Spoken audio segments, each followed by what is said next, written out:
কোরআনের এক জায়গাতে আল্লাহ তাআলা বলেন, লাইসাল বিররু আন তুওয়াল্লু ওজুহাকুম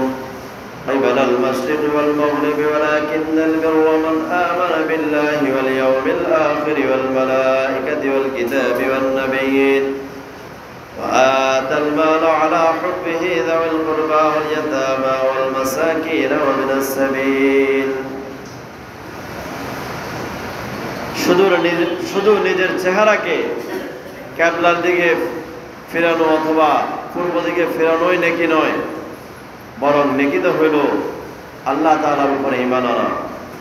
ওয়াল ইয়াউমিল আখির আখিরাতের উপরে ঈমান আনা, ওয়াল মালাইকাতি ওয়াল কিতাবি ওয়ান নাবিয়্যিন ফেরেশতা কিতাব এবং নবীদের উপর ঈমান আনা, ওয়া আতাল মাল আলা হুব্বিহি যাওয়াল কুরবা এবং সম্পদ ব্যয় করা, সম্পদের প্রতি আসক্ত থাকার পরেও সম্পদকে যাওয়াল কুরবা নিকট আত্মীয় যারা আছে তাদের পিছনে ব্যয় করে, ওয়াল ইয়াতামা এতিমদের পিছনে ব্যয় করে, ওয়াল মাসাকিনা মিসকিনদের পিছনে ব্যয় করে,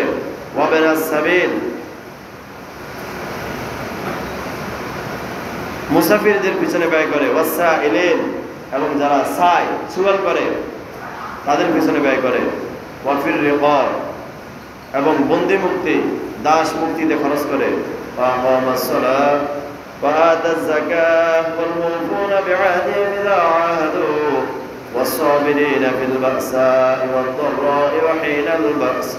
উলাইকা আল্লাযীনা সাদাকু ওয়া উলাইকা হুমুল মুত্তাকুন এবং তারা নামাজ কায়েম করে, যাকাত দেয়, ওয়াদা করলে ওয়াদা পূর্ণ করে এবং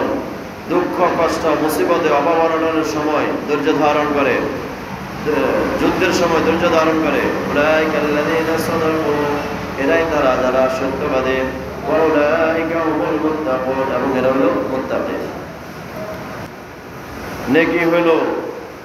আল্লাহ তাআলার উপরে, আখিরাতের উপরে, ফেরেশতাদের উপরে, কিতাবের উপরে, নবীদের উপরে ঈমান আনা।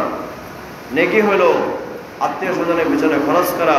নেকি হলো এতিমের পিছনে খরচ করা, মিসকিনের পিছনে খরচ করা, মুসাফিরের পিছনে খরচ করা এবং যারা ঋণগ্রস্ত হয়ে গেছে, অভাবী হয়ে গেছে, বন্দী হয়ে গেছে, মিথ্যা মামলায় পড়ে গেছে, বাইরে হওয়ার কোনো সুযোগ নাই, ভালো মানুষ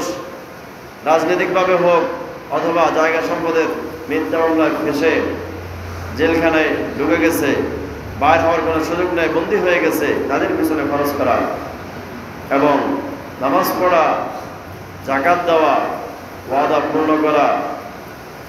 বিপদ আপদে সবর করা, এটাই হলো সত্যবাদী, এটাই হলো নেকির কাজ। এজন্য আমরা আমাদের সম্পদ থেকে শুধু নিজের জন্য আর নিজের পরিবারের জন্য না, যে যে খাতগুলোর কথা বলা হয়েছে তাদের পিছনে আমরা খরচ করব, এটাই হলো আমার সম্পদের হক।